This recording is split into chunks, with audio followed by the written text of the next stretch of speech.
Hello my dear student and viewers. तो start करते हैं। आज जो कल रह गया था उसको स्टार्ट करते हैं। यानी कि हमने कल तक पढ़ लिया था फर्स्ट उसमें कि दो ध्रुवीयता के अंत में बोरिस येल्त्सिन क्या कर वो सॉरी मिखाइल गोर्बाचेव की क्या भूमिका रही।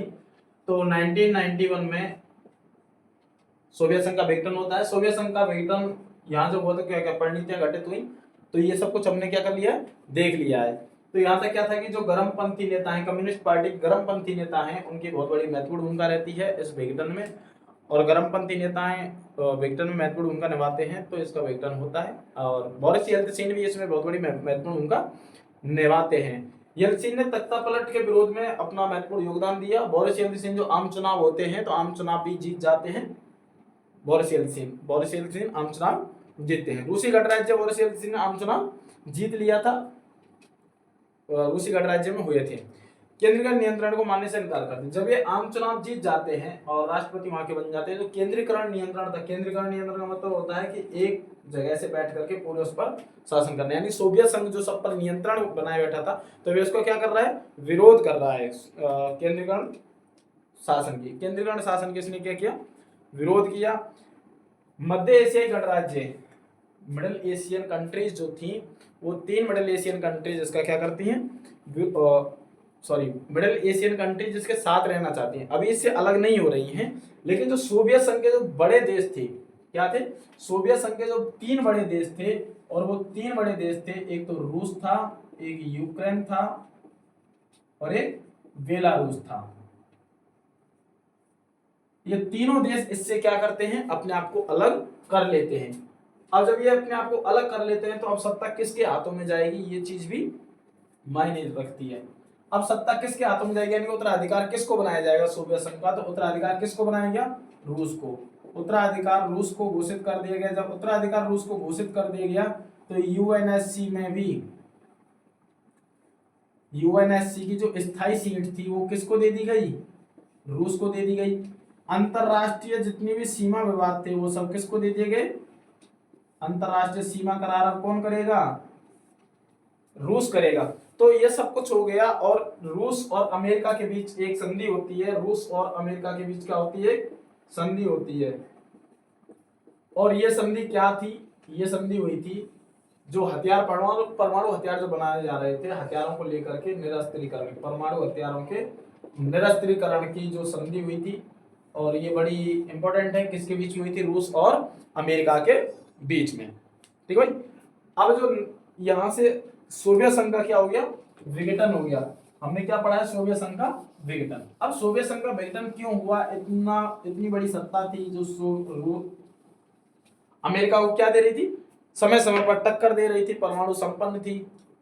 क्या कारण था कि जो 70 सालों से बनी हुई थी और इतनी बड़ी एक सत्ता थी, उसको उसका विघटन हो गया। तो हम जब देखते हैं कि सोवियत संघ का विघटन क्यों हुआ, सोवियत संघ का विघटन क्यों, क्या कारण रहे थे, क्या एक ऐसी कोई इतनी बड़ी सत्ता को पहली बार टूट रही थी, नहीं, ऐसे इतिहास में पहली बार सत्ता नहीं टूटी थी, इससे भी पहले कई सत्ताएं टूट चुकी थी। तो क्या वजह रही इसको टूटने की, देखो हम सबसे पहले एक चीज देखते हैं, परिवार तभी टूटता है तब उसके अंदर क्लेश हो। बाहरी क्लेश से फर्क नहीं पड़ता है, बाहर तक कितना भी हो रहा हो, लेकिन इसके अंदर क्लेश होने लग गया था। यानी कि हम अपने परिवार की आकांक्षाओं को, उनकी इच्छाओं को ध्यान में नहीं रख पाएंगे कि इनको क्या क्या चीजों की जरूरत है, हम उनको नहीं ध्यान में रख पाएंगे, स्वभावतः परिवार टूट जाएगा। तो वही ये यहाँ पर हो रहा था कि जो सोवियत संघ है वो अपने लोगों की, किसकी, जो इसके अंदर के लोग थे, ये उनकी आकांक्षाओं को क्या नहीं कर पा रहा था, पूरा नहीं कर पा रहा था, आकांक्षाओं को पूरा नहीं कर पा रहा था। यानी कि एक तरह से ये राजनीतिक और आर्थिक तौर पर क्या हो गया, पिछड़ता जा रहा था। राजनीतिक और आर्थिक तौर पर क्या होता जा रहा था, पिछड़ता जा रहा था। ये चीज इनको पता कैसे चली, यानी कि जब ये बना था, सोवियत संघ बना था, तो ये चीज समझने की, जब 1917 में रूस की क्रांति हुई तो किसको लेकर के हुई थी, समाजवाद को लेकर के हुई थी। और जब ये क्रांति हुई समाजवाद को लेकर के, तो इसने क्या कहा था कि पूंजीवाद से बेहतर होगा समाजवाद। क्या कहा था इसने, कि पूंजीवाद से बेहतर होगा समाजवाद। अब लोगों को तो लग रहा था कि समाजवाद है, सरकार काम करेगी समाज के लिए, लेकिन सरकार तो आकांक्षाओं पूरा ही नहीं कर पा रही है। तो लोगों के अंदर क्या हो गया, एक आक्रोश बनता जा रहा था। और भाई 70 सालों से ये जो जनता थी, 70 सालों से जनता को बस एक ही तरह से बेवकूफ बनाया जा रहा था कि हम लोग पिछड़े हुए नहीं हैं, हम बहुत आगे तरक्की कर रहे थे। लेकिन जनता को ये चीज समझ में आ गई थी। जब जनता को ये चीज समझ में आ गई और केवल एक पार्टी ने 70 सालों तक इस पर शासन किया, और वो कौन सी पार्टी थी? कम्युनिस्ट पार्टी थी। अब जनता को लग गया कि हम बहुत पिछड़ते जा रहे हैं, किसकी अपेक्षा? पूंजीवाद की अपेक्षा। यानी कि जिस समाजवाद को बहुत अच्छा बताया जा रहा था, अब वो समाजवाद पूंजीवाद से बहुत पीछे पिछड़ चुका है और हम पश्चिमी देशों से बहुत पीछे जा चुके हैं। ये चीज किसको समझ में आ गई थी? जनता को। जो वहां की जनता थी ये चीज उसने समझ ली। जो अन्य देश थे वहां की जनता इस चीज को धीरे धीरे समझ गई कि सोवियत संघ अब कुछ नहीं रहा है, हम पश्चिमी देशों से बहुत पीछे रह चुके हैं, पश्चिमी देश हमसे बहुत आगे निकल चुके हैं। जिस पूंजीवाद व्यवस्था को इन्होंने ठुकराया था वो पूंजीवाद व्यवस्था तो बहुत आगे निकल चुकी है, और हमारी जो समाजवाद व्यवस्था थी वो समाजवाद व्यवस्था आज पीछे रह चुकी है। तो लोगों के मन में एक आक्रोश हो गया। वह यहीं तक नहीं था, जब गोर्बाचेव महासचिव बनते हैं तो गोर्बाचेव ने अपनी नीतियों में क्या किया था? उन्होंने कहा था कि जो चीजें पहले से होती आ रही हैं मैं उनमें क्या करूंगा? परिवर्तन करूंगा। यानी कि उन्होंने परिवर्तन का वादा किया हुआ था कि मैं कुछ न कुछ परिवर्तन करूंगा, ढील दूंगा। तो इसने जो सबसे पहले किया था वो सबसे पहले किया था लोकतंत्र अभिव्यक्ति की इसने आजादी दी थी। क्या किया था? लोकतंत्र अभिव्यक्ति। यानी कि लोकतंत्र अभिव्यक्ति की आजादी का मतलब है कि लोगों, अब जनता को धीरे धीरे किसका? आजादी का स्वाद चख मिल रहा है।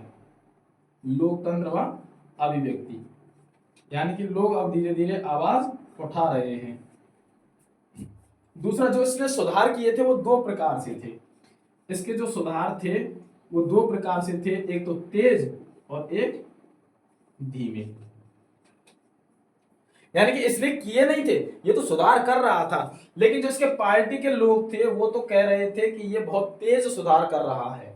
पार्टी के लोगों का यानी कम्युनिस्ट पार्टी के लोगों का मानना था, किसके? पार्टी के लोगों का मानना था कि भाई ये जो सुधार कर रहा है ना, बहुत तेज सुधार कर रहा है, इसको और धीमे से करना चाहिए। लेकिन जो जनता थी वो चाह रही थी, ये जनता के विचार थे, जनता चाह रही थी कि आप जो परिवर्तन कर रहे हो, जो सोवियत संघ के अंदर जो अब तक चल रहा था उस समय आपने जो परिवर्तन किए हैं, हमें अभिव्यक्ति की और उसकी आजादी जब आपने दी है, तो ये बहुत धीमे आपको और तेज करना चाहिए। तो अब सोवियत संघ दो विचारों में उलझ गया। एक जो धीमे धीमे परिवर्तन चाह रहे थे कि एक साथ परिवर्तन ना किया जाए, एक जो तेज गति से परिवर्तन चाह रहे थे। अब लोगों को धीरे धीरे लग गया कि भाई अब कुछ ना होने वाला।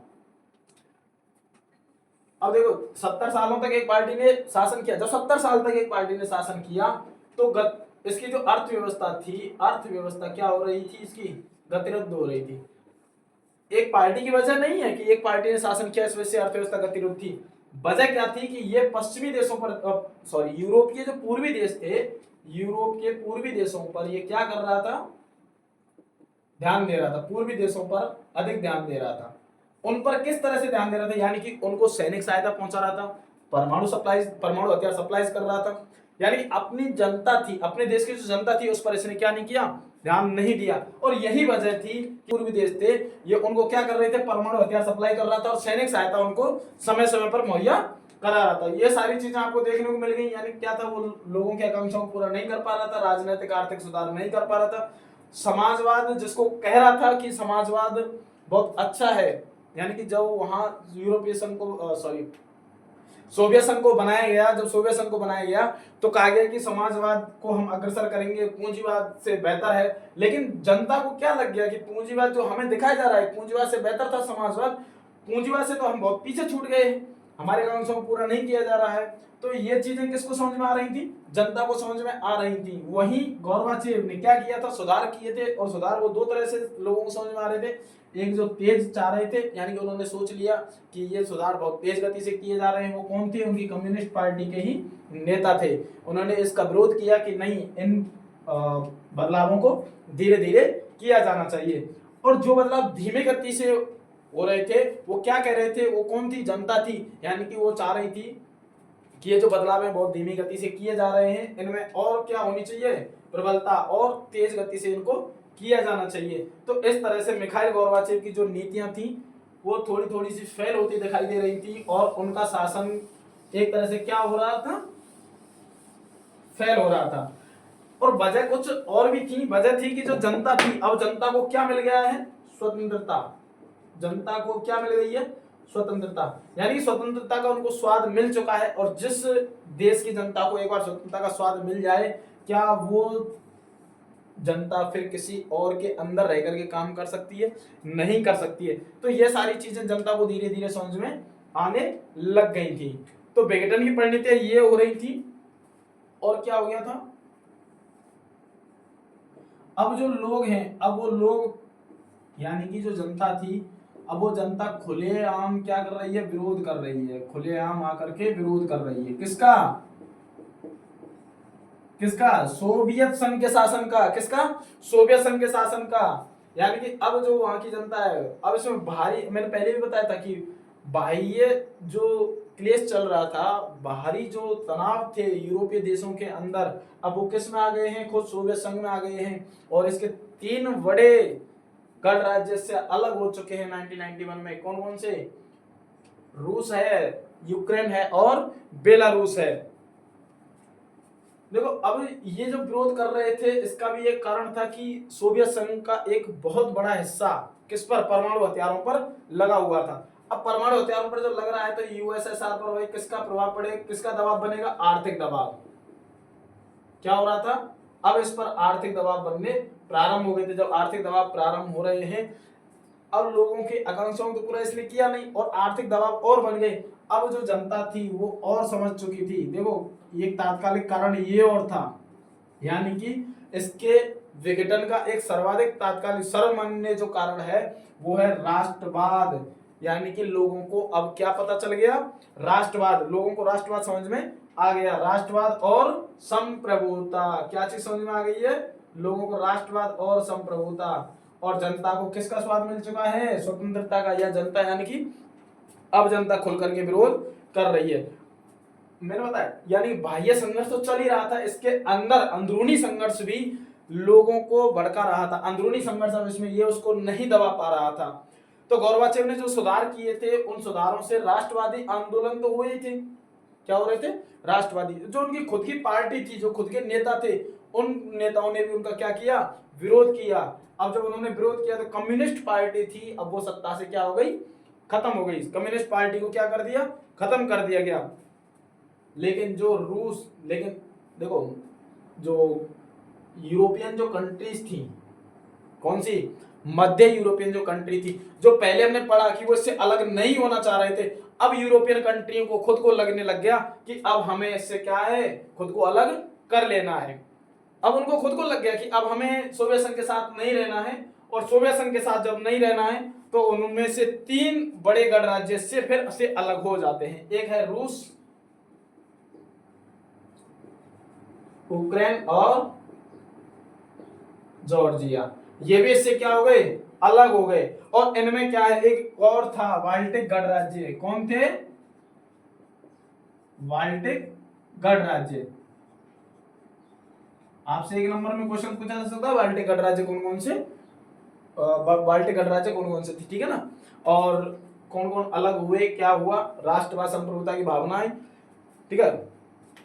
अब मध्य एशियाई गणराज्यों से क्या हो गए, ये मध्य एशियाई गणराज्य हैं, ये सोवियत संघ से क्या हो गए भाई, अलग हो गए। और सोवियत संघ के विघटन की यही क्या थी, परिणतियां, सॉरी, सोवियत संघ का विघटन के कारण यही थे कि इन्हीं वजहों से सोवियत संघ का क्या हुआ, विघटन हो गया था। अब हम देखते हैं कि जो ये विघटन हुआ, इसके परिणाम क्या हुए, इसकी परिणतियां क्या रही थी, सोवियत संघ की क्या हुई परिणतियां, यानी कि इसके विघटन से क्या प्रभाव पड़ा विश्व पर।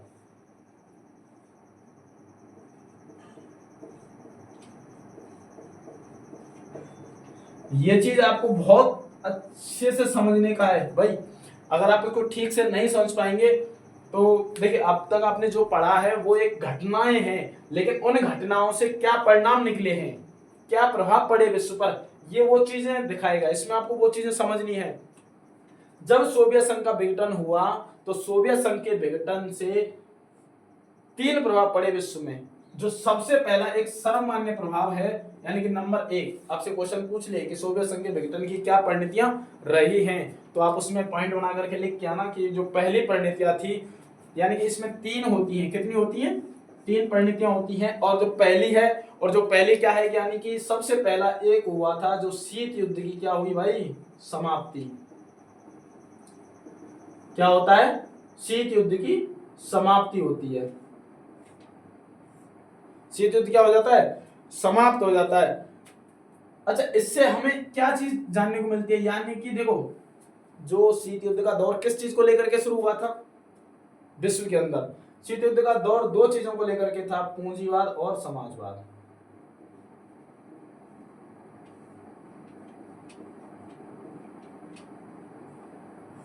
अब ये विचारधारा खत्म हो गई, इन विचारधाराओं का क्या हो गया, अंत हो गया, यानी पूंजीवाद और समाजवाद, यानी शीत युद्ध की क्या हुई, समाप्ति हुई, और पूंजीवाद और समाजवाद प्रणाली को भी क्या किया गया, पछाड़ दिया गया। यानी कि जो पूंजीवाद व्यवस्था ने किसको पछाड़ दिया भाई, समाजवाद व्यवस्था को। क्यों पछाड़ दिया, हमने पीछे देखा है कि जनता को लग गया था, सोवियत संघ की जनता को क्या लग गया कि हमें जो बताया जा रहा है हम उससे पीछे रह गए हैं, और वही समाजवाद को बहुत अच्छा बताया जा रहा था, हमसे आगे तो पूंजीवाद आगे निकलता जा रहा है, और पश्चिमी देश हमें पीछे छोड़ते जा रहे हैं। तो यही वजह थी कि समाजवाद के ऊपर कौन हावी हो गया, पूंजीवाद। पूंजीवाद ने किसको पछाड़ दिया, समाजवाद को पछाड़ दिया था। और दूसरा कारण क्या था, पहला ये चीज है, पहले में क्या हुआ, शीत युद्ध की समाप्ति हुई है, पूंजीवाद व्यवस्था को समाजवाद, यानी कि अब जो खतरा मंडरा रहा था विश्व के ऊपर, अब एक तरह से क्या है वो समाप्त हो गया। और दूसरा है विश्व राजनीति में एक क्या हो गया, शक्ति बदल गई। विश्व राजनीति में क्या हो गया भाई, शक्ति बदल गई।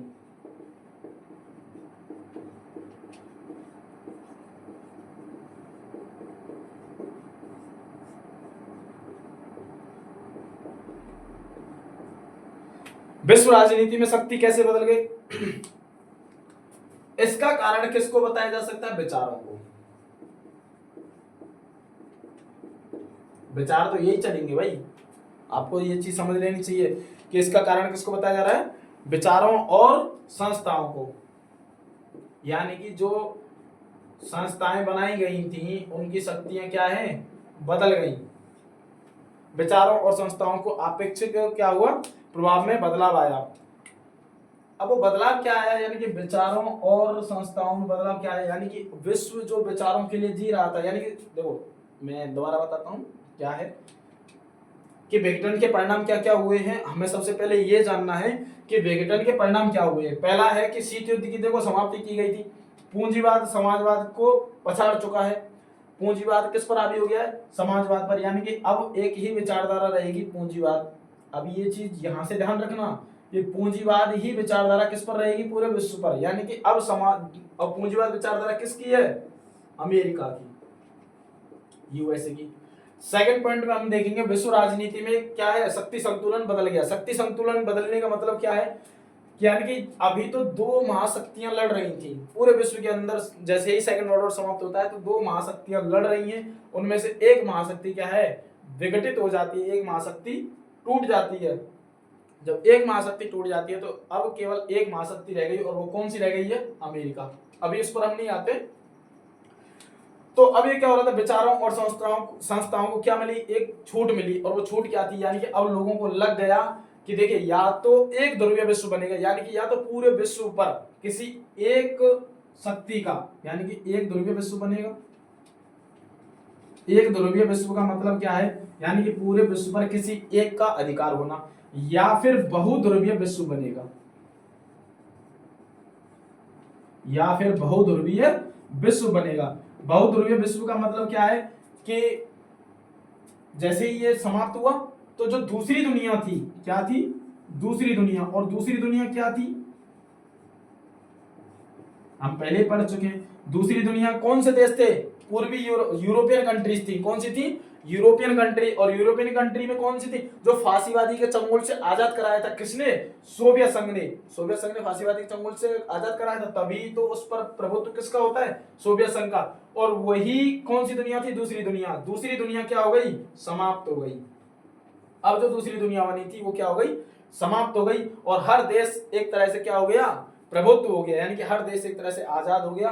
तो बहुध्रुवीय विश्व का मतलब क्या था कि जैसे ही ये महाशक्ति टूटी तो इतने सारे देश आजाद हुए हैं, इतने सारे देश अपने प्रभुत्व में आए हैं, तो क्या वो सब देश शक्तिशाली ही अपना एक प्रभुत्व साम्राज्य बना पाएंगे, या फिर कोई एक महाशक्ति बन करके उन सब पर क्या करेगी, अधिकार करेगी। ये एक विचार जानने को मिला था। ये क्या थे, विचार और संस्थाएं।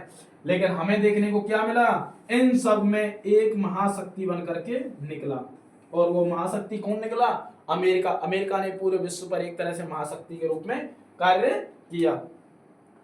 अब जब अमेरिका महाशक्ति बन गया है और देश इतने आजाद हो गए हैं, तो सिंपल सी बात है, तो तीसरा विचार था, यानी कि जो तीसरी परिणति हुई, और वो तीसरी परिणति क्या हुई, यानी कि अब विश्व के अन्य देशों को क्या मिल गई, एक तरह से आजादी मिल गई। और वो आजादी क्या मिली, यानी कि जो सोवियत खेमे के अंत के नए देशों को क्या हो गया, उदय हो गया। अब जब नए देशों को क्या हो रहा है भाई, उदय हो रहा है। क्या हो रहा है, नए देशों का उदय। और जब नए देशों का उदय हुआ तो इसमें आप लिख सकते हो कि यानी कि अब ये देश क्या है, अपने विचार और अभिव्यक्ति के लिए क्या है, आजाद हैं। यानी कि ये या तो नाटो में शामिल हो सकते हैं, ठीक है, या फिर ये यूरोपियन जो संघ बना है ये उसमें शामिल हो सकते हैं, या फिर ये अमेरिका के साथ जा सकते हैं, या फिर ये चीन के साथ जा सकते हैं, ठीक है ना।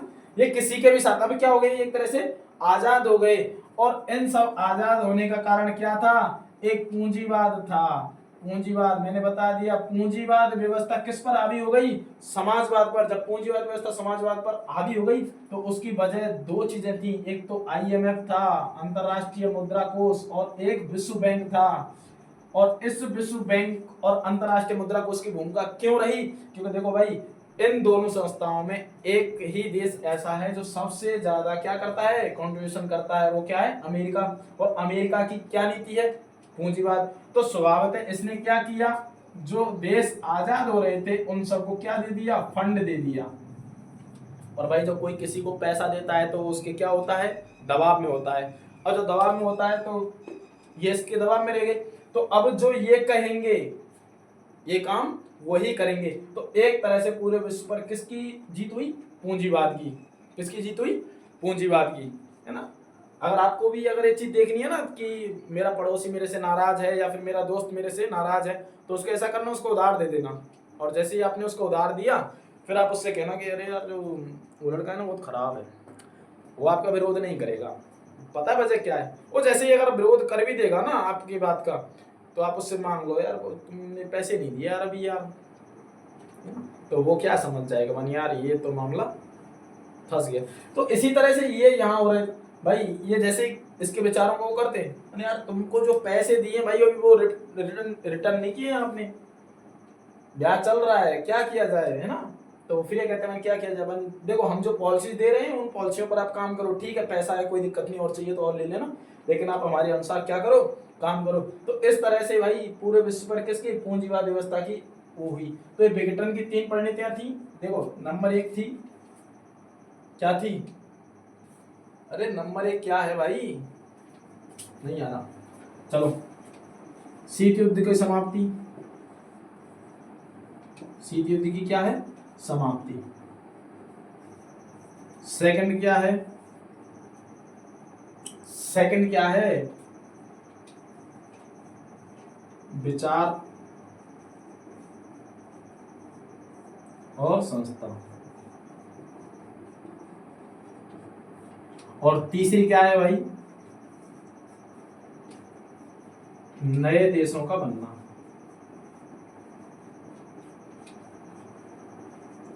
ये 3 परिणतियां रही हैं। आपसे अगर बोर्ड एग्जाम में अगर ये क्वेश्चन पूछ लिया जाए तो आप इन बोर्ड एग्जाम में इन तीनों के विवरण आप दे करके आराम से आ सकते हैं। अगर और फिर इससे हम नेक्स्ट कल क्लास लेकर के आएंगे, ठीक है।